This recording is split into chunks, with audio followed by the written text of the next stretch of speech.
எடப்பாடி பழனிசாமி இன்னைக்கு என்ன சொல்லியிருக்காங்க அப்படின்னு பார்த்தோம் அப்படின்னா, பொதுக்கூட்டத்தில் வந்து பேசும்போது அவர் சொல்லியிருக்காங்க, இந்த மாதிரி கண்டிப்பாக வந்து டிஎம்கே 2.0 வெர்ஷன் வந்து அடுத்த வருஷம் இருக்கும் அப்படின்ட்டு இருக்காங்க. ஆனால் மக்கள் எல்லாமே முடிவு பண்ணிட்டாங்க, ஏடிஎம்கே தான் அடுத்த ஆட்சியில் இருக்க போகுது அப்படின்னு சொல்லிட்டு அவங்க சொன்னாங்க.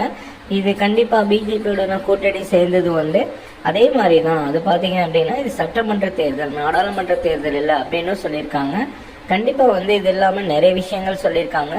விவசாயிகளுக்கு முன்னுரிமை கொடுக்கப்படும், அதே மாதிரி பழையபடி வந்து நாடு வந்து அமைதியாக இருக்கும். அதே மாதிரி பார்த்தீங்க அப்படின்னா எல்லா விதத்திலும் வந்து அம்மா கொண்டு வந்த திட்டங்களை வந்து அடுத்து நாங்கள் செயல்படுத்துவோம் அப்படின்னு சொல்லி ரொம்ப இதாக வந்து அவர் பேசியிருக்காரு.